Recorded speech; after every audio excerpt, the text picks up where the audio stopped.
Di pagi hari ayahnya Nizen menemui Xiodi dengan Nizen.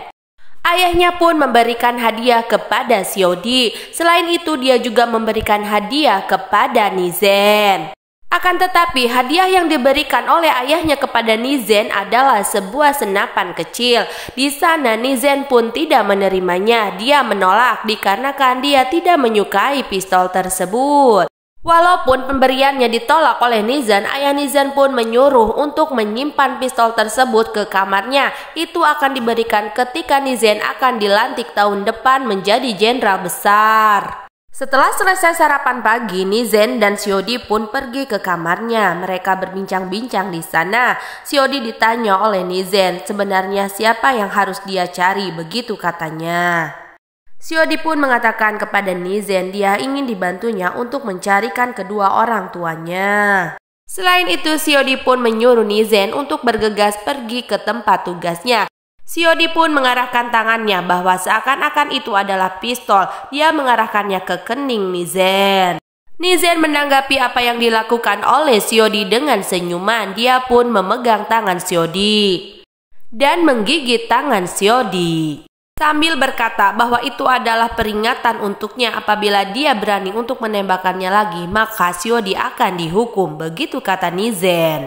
Xiodi pun menemui pelayan di rumah tersebut dan dia mengatakan bahwa dia ingin bertemu dengan ayahnya Nizen untuk memberikan obat. Akan tetapi jenderal besar tersebut sedang berada di markasnya, sehingga Xiodi mengatakan bahwa dia sendiri yang akan menyimpan obat tersebut ke kamar jenderal besar. Ketika Xiodi sedang berada di kamar ayahnya Nizen, datanglah istri keempat dari jenderal besar tersebut. Dia menanyakan Xiodi sedang apa dia di sana. Xiodi pun mengatakan bahwa dia sedang menyimpan obat untuk ayahnya Nizen. Akan tetapi sepertinya ibu tiri Nizen tidak menyukai Nizen sama sekali. Dia pun terus berkata-kata sentimen kepada Xiodi. Xiodi pun tidak mau kalah, dia malah memperlihatkan kotak yang berisi pistol yang dihadiahkan oleh jenderal besar tersebut kepada Nizen. Ibu tiri Nizen pun bertanya kepada Xiodi apa maksudnya, apakah dia ingin menggertaknya? Xiodi mengatakan kepada istri jenderal besar itu bahwa dia bisa bekerja sama dengannya. Xiodi dan ibu tirinya Nizen pun di sana berlaga sedang bertengkar dan itu disaksikan oleh Nizen. Nizen pun membela Xiodi sampai dia harus berdebat dengan ibu tirinya. Sepertinya akting mereka meyakinkan Nizen. Nizen pun mengatakan kepada ibu tirinya bahwa sebenarnya dia tidak bisa mengalahkan Nizen, jadi dia menyerang Xiodi, begitu kata Nizen kepada ibu tirinya. Setelah kejadian tersebut, Xiodi dan Nizen pun kembali ke kamar mereka. Akan tetapi Xiodi terlihat begitu sakit ketika berjalan. Nizen pun mengangkat Xiodi dan Xiodi pun didudukan di atas meja untuk kemudian Xiodi dilihat kakinya oleh Nizen. Saat Nizen sedang memijat kaki Xiodi, Xiodi pun terus memandangi Nizen sambil berkata-kata dan bertanya dalam hatinya, apakah ini bagian dari rencananya ataukah memang Nizen menyukai Xiodi. Beralih ke ibu tirinya Nizen, dia menemui adiknya yaitu salah satu perwira di sana. Ternyata mereka ingin mengalahkan Nizen untuk menjadi jenderal besar.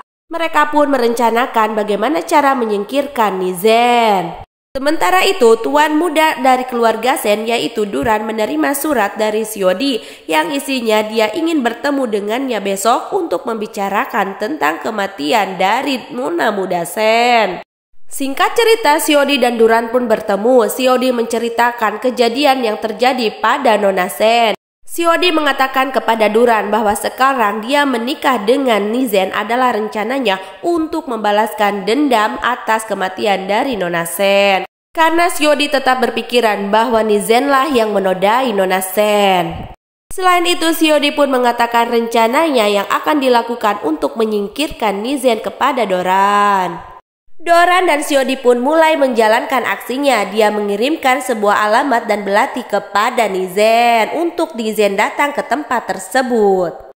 Sebelum Nizen datang menemui Doran dan Xiodi di sana, datanglah adik dari ibu tirinya Nizen, yaitu Komandan Ho yang sejak lama ingin menyingkirkan Nizen karena dia ingin menjadi jenderal besar di kota Hozu. Akhirnya Nizen pun datang menemui mereka dan Nizen mengatakan ternyata ini adalah hal yang tidak penting. Mereka malah menertawakan Nizen. Komandan Hozu pun langsung memaki-maki Nizen. Dia mengatakan bahwa Nizen tidak pantas menjadi jenderal besar. Yang pantas adalah dirinya. Nizen tidak menggubris apa yang dikatakan oleh Komandan Ho. Dia malah menyuruh Xiodi untuk datang di sampingnya. Namun Xiodi hanya diam terpaku. Pada saat itu Duran malah menodongkan pistol kepada Nizen dan dia pun menembakkan pistol tersebut. Akan tetapi sayang sekali pistol tersebut tidak ada pelurunya. Mereka pun malah menjadi panik dikarenakan tidak terjadi apa-apa kepada Nizen. Tak cukup di sana, Komandan Ho pun menyuruh anak buahnya untuk menodongkan pistol ke arahnya Nizen. Tak disangka bukannya menodongkan pistol ke arah Nizen, mereka malah menodongkannya ke Komandan Ho sendiri. Dan ini membuatnya terkejut, apalagi sampai mereka pun memberikan tembakan peringatan kepada Komandan Ho. Komandan Ho pun terjatuh. Nizen berkata kepada Komandan Ho, komandan macam apa dia itu sampai dia tidak mengetahui bahwa prajuritnya tidak berpihak kepada dirinya. Selain itu, Nizen berkata kepada Komandan Ho dia tidak akan melakukan hal seperti itu apabila dirinya tidak terancam. Berkat kepintaran Nizen, dia malah memutarbalikkan fakta seolah-olah rencana ini adalah untuk menjebaknya bahwa dia mengkhianati Nizen. Dari apa yang dikatakan oleh Nizen, Komandan Ho pun menjadi berpikiran bahwa Xiodi hanya menjebaknya dan berpura-pura bersekongkol dengan dirinya. Begitu terkejutnya Xiodi karena rencananya telah gagal, dia malah ketahuan oleh Nizen. Nizen pun mengajak Xiodi untuk pulang, akan tetapi Xiodi hanya diam saja karena dia begitu kaget dengan apa yang dia saksikan. Akan tetapi di sana Nizen malah menggendong Xiodi dan membawanya pulang. Sesampainya di rumah, Nizen pun berkata kepada Xiodi, sungguh dalam benci kamu kepadaku, begitu katanya, sampai dia bisa melakukan hal seperti itu. Xiodi berkata kepada Nizen bahwa dia pernah melihat lencana yang ada di kamarnya mirip dengan lencana yaitu orang yang telah menodai Nona Sen. Nizen pun terus meyakinkan Xiodi bahwa itu bukanlah dirinya karena yang memiliki lencana mirip seperti itu bukan hanya Nizen. Selain dirinya yang memiliki lencana tersebut, ayahnya beserta 3 perwira lain pun memiliki lencana tersebut.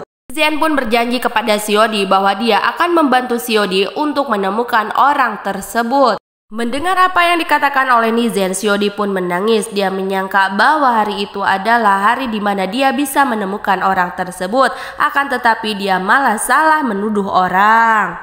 Dia begitu menyesal karena dia hampir saja akan membunuh Nizen.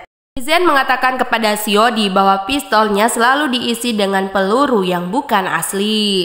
Nizen pun mengatakan kepada Xiodi bahwa apa yang dilakukan oleh Xiodi secara tidak sengaja telah menyelamatkan hidupnya dan dia mengetahui siapa yang membenci dirinya.